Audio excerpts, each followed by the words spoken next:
The Last Ride of Sheriff Cole. Chapter 1.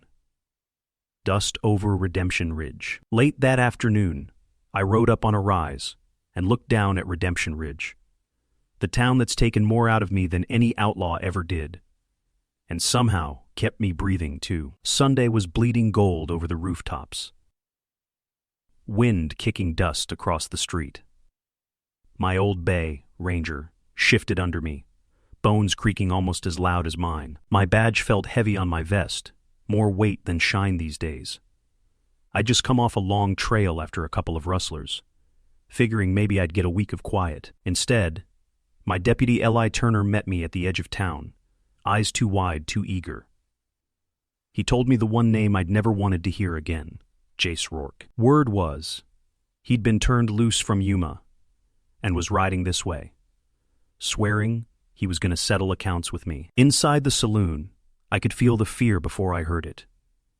Voices low, eyes sliding off me, like folks were already measuring pine for coffins. A drifter swore he'd seen Rourke 2 days north with 3 hard men.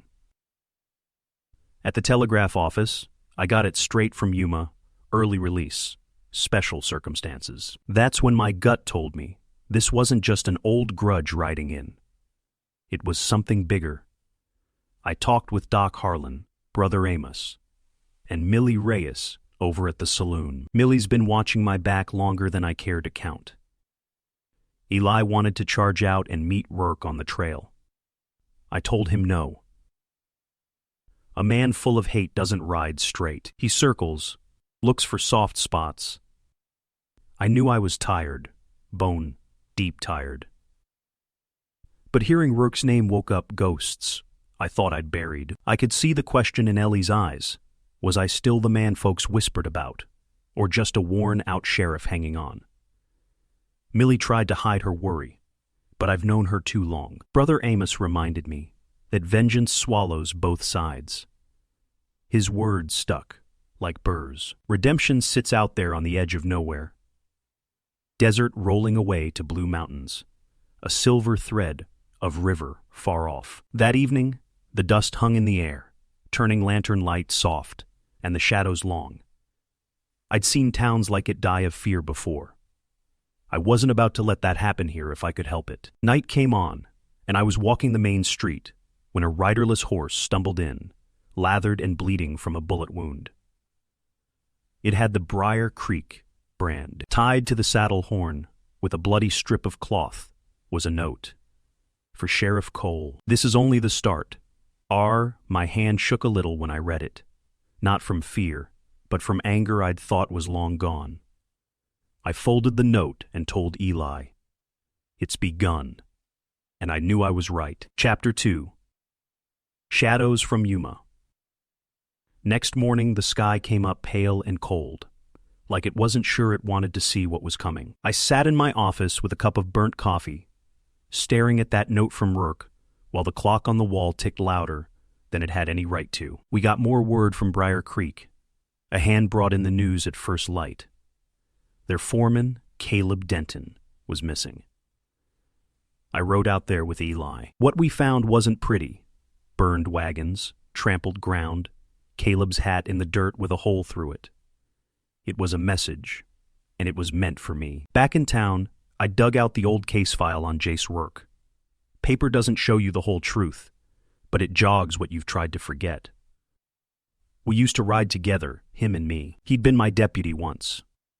Fastest gun I ever saw. Then greed and blood got a hold of him. Bank job went bad. 3 dead.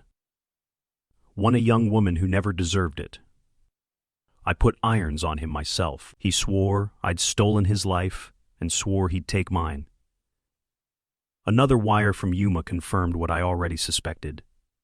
Rourke didn't walk out on good behavior.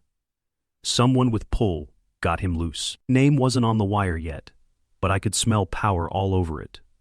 I'll admit it. I'd replayed that night of his arrest more times than I care to count. I could have killed him and ended it clean. Instead, I chose the badge over the easy way. I've never been sorry about upholding the law, but the cost never stopped showing up in my sleep. Eli saw past my usual stone face that day. He knew Rourke was more than just another name on a wanted poster to me. Briar Creek looked like a battlefield after the buzzards were done. Char and ashes, a hanging smell of smoke. The ride back to town took us through dry creek beds and over scrub hills. The sun was bright and merciless, like it wanted every sin out in the open. While we were still at the ranch, a rifle cracked from the rocks. I dove, fired back, and hit the bastard enough to make him run. He left behind a black bandana with a little silver emblem, a coiled rattler. Rourke's mark. I rolled that emblem in my fingers all the way home. He's not alone, I told Eli. He's building a pack. And sure enough, as we rode back into town, I saw a dust cloud on the horizon. Riders. Chapter 3. The Rattlesnake Gang. By midday they came, 4 of them. 3 hard cases and 1 woman, lean and cold, eyed with a rifle across her saddle. They pulled up in front of the saloon, horses blowing, dust swirling around them like they brought a storm with them. Eli and I walked out to meet them. No lawman likes that walk. Open street, every window a witness, every rooftop a possible gun. The scar-faced one did the talking. Name was Hank Driscoll. The woman was Lissa Crow. Hank said they were Rourke's messengers. In the way a snake bite is a message from the snake, they said Rourke wanted to talk terms with me, but not yet. First, the town needed to understand what happens when it stands with Sheriff Cole Maddox. Hank sauntered into Millie's saloon like he owned it, shoved a young ranch hand to the floor, fired into the ceiling just to hear folks scream. I stepped between him and the boy, told Hank the law still held in redemption. He wanted to draw. I could see it twitching in his fingers. But Lissa warned him off, said Rourke wanted me alive, for now. They rode out again, but not before promising to leave a mark that wouldn't wash away. I felt Eli's anger burning beside me. He wanted to slap irons on all 4. Damn the consequences. I had to hold him back with my voice and my eyes, because getting half the town killed in a street gunfight wasn't what I call justice. Millie showed her steel, standing up to Hank without shaking. As for Lissa, she watched me like a woman, trying to decide if the story she'd heard about a man matched the one she was seeing. Our main street turned into a stage that day. Hitching posts, water troughs, dust, and distance. The heat was a weight on my shoulders, shimmering in the air. I could feel the town's heartbeat in the silence after the horses were gone. That night, the livery stable went up like dry tinder. We fought the fire alongside the hands, saving what horses we could. When the flames died down, someone had nailed a burned post with another rattler emblem to the charred beam and burned words into the wood. Next time, it's people. Standing there in the smoke and cinders, I knew Rourke was pushing me toward a choice he wanted me to make. Walk out and give him what he wanted, or stand firm and watch my town bleed. Later, alone in my office, I pulled out an old folded photograph.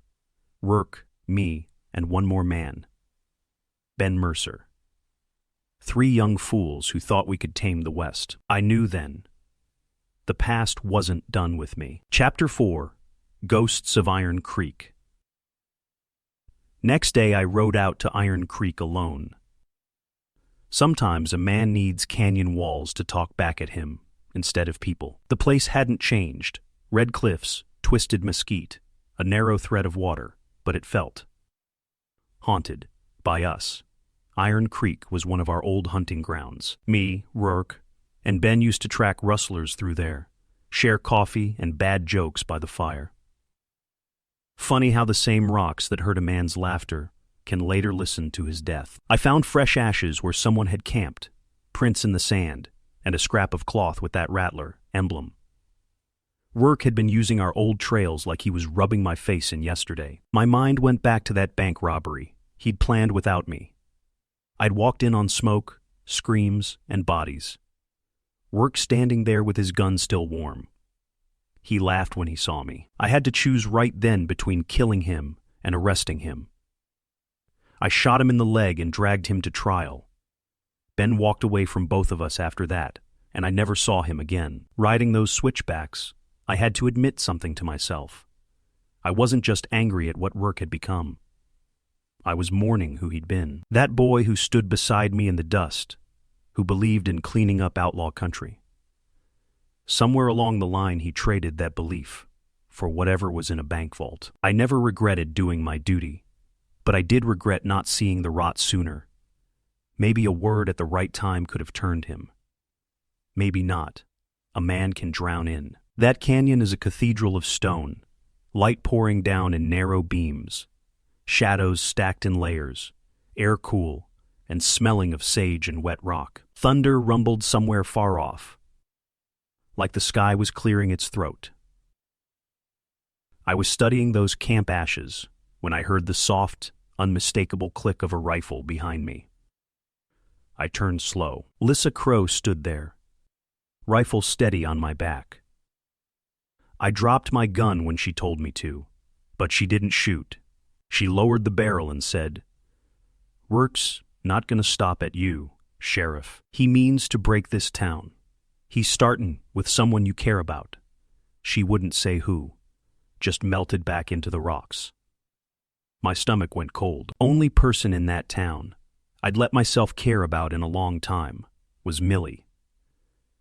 I swung into the saddle and drove Ranger hard for home. When redemption finally came into view, the church bell was ringing, fast and wild, not for service, for alarm. Chapter 5. Blood on Main Street. When a church bell rings like that, it puts a taste in your mouth, metal and dread. I came in at a gallop, folks scattering, faces white, eyes big and empty. Smoke curled from the general store window. I pushed through the crowd and found Mr. Henley on the floor, shoulder bleeding, Millie kneeling beside him. The boy who worked there had a crease on his head from a bullet that could have killed him if it had been an inch lower. They'd come in bold Rourke's men, took the till, fired into the room to make their point. Then they'd left another note pinned to the counter. "You're losing pieces, Sheriff." Ely burst and ready to ride out right then. Again, I had to shut him down. We'd be chasing ghosts into an ambush. Out in the street, some folks started to turn on me, saying this trouble followed my badge, saying if I'd killed Rourke back then, this never would have happened. Their words stung, because there's always a piece of you that wonders the same thing at 3 a.m. But if the law starts deciding who lives and dies without a trial, then it ain't law anymore. It's just another gun. Millie stood up for me in front of him, voice steady, hands still shaking from Henley's blood. Ellie's faith in me wobbled that day. I saw it, but Millie's didn't. That mattered more than I'd let her know. Main Street looked different with blood in the dirt. Broken glass glittered in the sunlight. Bullet holes pocked posts and windows. Ordinary buildings suddenly looked fragile, like a strong wind or a bad man could knock the whole place down. That evening, while Doc patched Henley up, a telegraph came in from Yuma with a name attached to Rourke's early release, Judge Nathaniel Bragg. I knew Bragg. Rich, polished, owned half the paper in the territory and most of the men in it. We'd tangled before over a hanging he wanted, and I stopped. He didn't forget. Now I knew Rourke wasn't just some ghost riding on hate. He was a tool in a bigger hand. I'd barely finished reading that wire when Eli burst through the door, chest heaving. "Sheriff," he said, "they got Caleb Denton. They're holding him out at the old Mercer place, and they want you to come alone." My past was calling, and it knew exactly where to meet me. Chapter 6. The Mercer place. Twilight was bleeding into night when I saddled Ranger for the ride to the old Mercer place. That homestead had been empty since Ben Mercer vanished after the trial. I'd avoided riding past it ever since. Funny how some places become gravestones for friendships. I meant to ride alone, but Ellie's stubborn, same as I was at his age. He argued hard enough that I let him trail me, on the condition he stayed hidden. Millie pressed a little locket into my hand before I left. Said it was for luck. I told her I didn't much believe in luck. Truth is, I just didn't trust it. The Mercer house looked worse than I remembered. Roof sagging, barn collapsed, weeds where there used to be corral posts. One lamp burned in the front window. I stepped inside slow, hand near my gun. Caleb sat tied to a chair, beat up but breathing. Before I could cut him loose, Hank Driscoll stepped out of the shadows with a grin and a gun, and 3 more behind him. Fear's a funny thing. It narrows your world down to barrels and eyes, and the way your own heartbeat sounds in your ears. Still, I kept my voice flat. Offered Hank a trade Caleb for me. Hank laughed. Said Rourke wanted more than my hide. He wanted my soul on a plate. Caleb tried to tell me not to do it, voice raw, but stubborn. Kid had guts. The house creaked with every step. Dust floated in the lantern light. Outside, the land had gone black and formless. It felt like the whole world had shrunk to that one dim room, and the men in it. Then Rourke walked in from the back room. Older, harder, limp from where I'd shot him years ago. Same eyes, though, hot coals banked under ash. He circled me, spat old grievances out like poison. He laid out his terms. At dawn, I was to ride alone to a canyon beyond Iron Creek. If I came, the town lived. If I didn't, he'd start killing, beginning with Caleb and working his way through the people I cared about. It wasn't a bargain, it was a noose.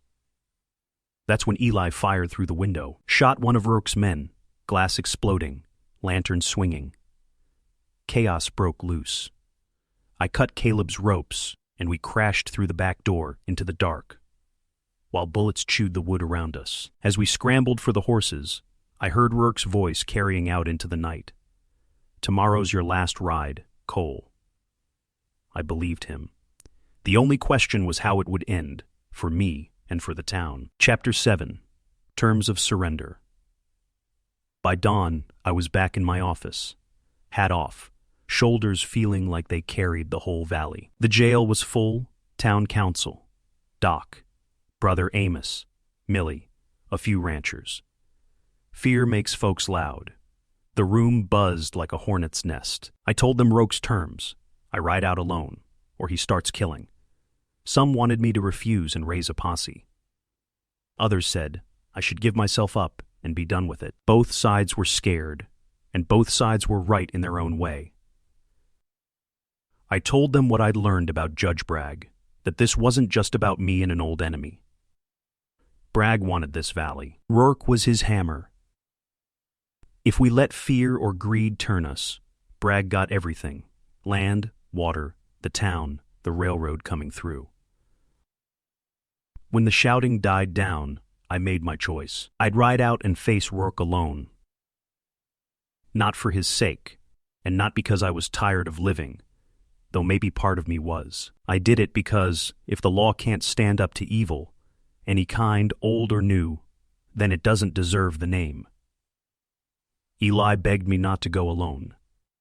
He wanted to come so bad it hurt to look at him. I told him courage wasn't about drawing fast. It was about standing where you're needed.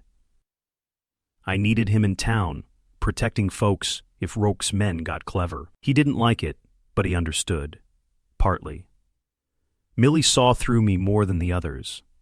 She knew that riding out to face Rourke was my way of closing a book. I'd been reading too long. She was afraid I didn't much care whether I came back. She wasn't entirely wrong. Light slanted in through the jail windows, catching dust motes drifting over tired faces. Outside, the town was quiet, in that way, a body is quiet before it shudders. The horses at the post snorted and stamped, picking up what their owners pretended not to feel. I stood, pinned my badge a little straighter, and deputized Eli proper, told him the law and redemption would be his to hold if I didn't come back, made him promise he wouldn't waste lives trying to rescue me. I was just swinging into the saddle when a slow clap cut through the silence. I looked down Main Street and saw a fine black carriage, and a man in a tailored suit clapping, like he'd just seen a show. Judge Nathaniel Bragg had come to call. Sheriff Maddox, he drawled. Going somewhere? I figured the devil was tired of sending messages and decided to deliver one himself. Chapter 8. The Judge and the Outlaw. Bragg walked down that street like he owned every board it was nailed with. Polished boots barely picked up a speck of dust, gold watch chain flashing in the sun. He didn't belong in our world of sweat and grit, and he knew it.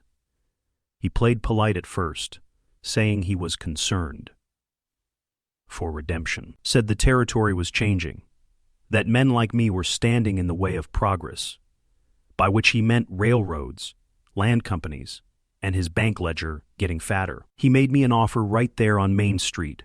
Walk away, leave town, let Rourke shake things out. In return, Bragg promised the town wouldn't be wiped off the map. Some losses are inevitable, he said, but the majority will be spared. I could feel Ely bristling beside me. I told Bragg the law wasn't his to bargain with. I'd sworn an oath, and I didn't remember his name on the paper. We went back and forth, me talking about justice, him talking about power. Two different languages. That was the moment I saw clearly what I was really up against. Rourke was a storm, loud and dangerous, but storms blow themselves out. Men like Bragg were rot, quiet, patient, eating from the inside. Ely watched the whole exchange, and I could see something harden in him. He was learning that sometimes the worst outlaws wear clean clothes and smell like cologne. Townsfolk stood in doorways and behind curtains, watching. The sun beat down, turning the hitch rails into hot iron. Bragg's carriage sat at the end of the street like a black beetle, glossy and ugly. The air felt tight, like a gunfight without bullets. Words instead of bullets, but just as deadly. Bragg dropped the act eventually, told me straight that I was an obstacle he was done tolerating, said when I fell, the law would fall with me in this valley. He figured that would scare me. Instead, it clarified things. I told him he'd answer to a judge he couldn't bribe one day. He smiled like he didn't believe in that kind of court.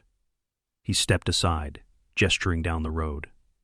By all means, Sheriff, go meet your destiny. So I rode out of Redemption, every hoofbeat sounding like a farewell. Millie watched from her porch, Eli from the jail steps. I didn't look back. Ahead, Iron Creek Canyon cut the horizon, like a scar that never healed. Chapter 9. Ride into the canyon. There's a silence you only hear when you're riding toward a man who wants to kill you. The land was wide open, sky big enough to swallow every thought I had. Rangers' hooves thudded steady beneath me. My mind walked old trails faster than my horse did. I saw signs Rourke had passed that way. A dead steer with that rattler emblem carved in its hide. Ashes of camps not long cold. Every reminder said the same thing. I'm ahead of you, Cole, and I know this country as well as you do. When I reached the canyon, I dismounted and went in on foot.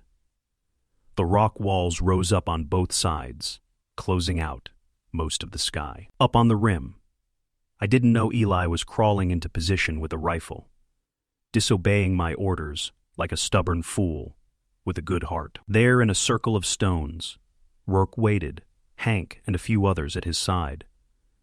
Lissa perched in the rocks, rifle across her knees, watching like a hawk, deciding which rabbit to take. Walking into that circle, my fear had burned down to embers.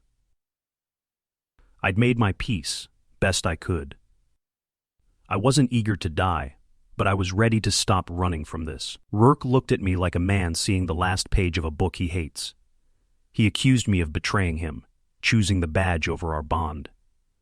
I told him I'd choose the law over murder, that I'd do it again. He called me self-righteous. Maybe I am. Better that than the alternative. Iron Creek looked like a natural arena. Stone seats rising up, sand in the middle. Light poured in from above in narrow shafts, dust floating through it. Every sound echoed back at you 2 or 3 times. like the canyon wanted to repeat the story for itself. Rourke laid out his terms, a fair fight. Just him and me. If I walked away, his men would leave the town alone. If he walked away, redemption was his. I didn't trust him, but I trusted myself. I agreed. We stepped apart, hands hovering, eyes locked. Then a shot rang out, and it wasn't from either of us. One of Rourke's men spun and fell, screaming. Echo bounced off the walls. I knew instantly who'd pulled that trigger. Rourke roared, "You brought a rifleman, Cole." The canyon exploded into chaos. My heart dropped like a stone. Ely had just turned a bad situation into something worse. And there was no going back. Chapter 10. Gunfire and Betrayal. Suddenly there was nothing but gunfire. Echoes on echoes. Dust flying. Men shouting. The canyon turned into a killing ground in the span of a heartbeat. Ely fired again from the rim. Dropped another of Rourke's men. Hank Driscoll started shooting up at him, pinning him down. Rourke was screaming about my treachery. Sure, I'd planned it. I tried yelling that I hadn't, but you might as well argue with thunder. Lissa made her choice then. She swung her rifle, put a bullet in Hank's shoulder when he tried to draw a bead on Eli. Rourke turned on her, eyes wild. "Whose side are you on?" she answered. "Not the side that butchers for sport." In the mess of it, Rourke and I both got hit, me in the arm, him in the side. We ended up crashing into each other, trading punches and shots in the dust, like two men who'd forgotten why they started fighting and only remembered they needed to finish. That was the moment I stopped thinking of Rourke as my old friend turned enemy and started thinking of him as a mirror of what I could have become if I'd let go of the badge. Hate had hollowed him out. There wasn't much left but rage and pride. Ely's courage nearly got him killed, but it also cracked Rourke's gang apart. Lissa's conscience finally showed itself. She wasn't just a hired gun anymore. She was a woman trying to step off a path before it dragged her all the way to hell. The canyon filled with smoke. You could taste the powder in your throat. Bullet chips flew from the rock, pinging like angry bees. Somewhere above, a vulture circled, patient as time. Then I saw men at the canyon mouth, more riders, well armed, wearing Bragg's colors and badges. They opened fire on everyone. Rourke stared, realization breaking over his face. "He used me," he gasped. For a few bloody minutes, we were back. To back again, like the old days shooting at a common enemy. It felt wrong and right at the same time. Bragg had sent his own private army to clean up whoever survived. Me, Rourke, his men, the witnesses. Easier to build an empire on bones. Cliffhanger teaser, one of Bragg's bullets found Rourke again. He stumbled, took a shot meant for me without even thinking. He sagged against a rock, blood soaking his shirt. "Finish it," he rasped. I turned toward the men Bragg had sent, realizing this was the real battle I'd been riding toward all along. Chapter 11. The Last Ride Home. When the last shot faded, the canyon went quiet in that awful way battlefields do. Groans, the shift of bodies. The clink of a gun dropped by a dead hand. Then, just the wind. I stood there, dizzy from pain and smoke, and looked at the cost. Men on both sides lay still. Eli climbed down from the rim, face pale, arm bleeding where a bullet had nicked him. Lissa emerged too, rifle lowered. We were three people who probably shouldn't have lived through that, but did. Rourke was sprawled on the ground, breath rattling. I knelt beside him. He looked past me at the canyon walls, like he was seeing something else entirely. "Every night in that cell I killed you," he said, voice thin. "Every night." Then he coughed a laugh. "Funny thing, fightin' with you again, felt almost like old times." He started to say he was sorry. Maybe he would have choked on the words. I don't know. Death took him before he finished. I closed his eyes. Whatever he'd been, he was just a man again in that moment. Not the monster folks whispered about. I didn't feel victory standing up. I felt tired, just tired. I'd outlasted the man who'd sworn to kill me, but the valley wasn't safe just because one outlaw was gone. There was still Bragg, and the quiet, creeping corruption he represented. Eli looked smaller to me somehow, not in a bad way. More like the weight of what he'd done had finally landed on his shoulders. He'd seen that being fast with a gun didn't make you invincible, or right. Lissa looked like a woman who'd stepped out of a burning house and wasn't sure what to do with the cold air. Setting description, we rounded up what we could. Rourke's body, weapons, a wounded gunman willing to talk. The ride back to town was slow.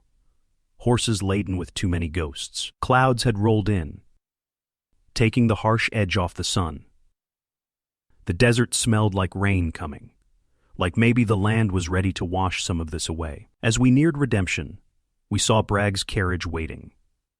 He expected Rourke riding in, dragging my corpse, clearing the way. Instead, he saw me at the front, Rourke's dead weight over a pack horse, a wounded witness riding behind.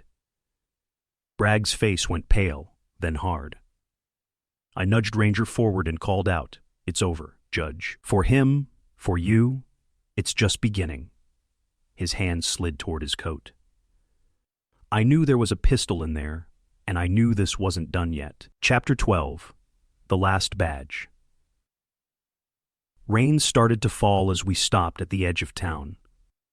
Not hard, just enough to settle dust and make the air smell clean. Felt wrong against all the blood we carried in. Bragg tried to spin it, of course. Claimed he'd come out to assist. Said I'd orchestrated the whole thing to discredit, a good judge. But the wounded gunman he'd hired told a different story, right there in front of everyone.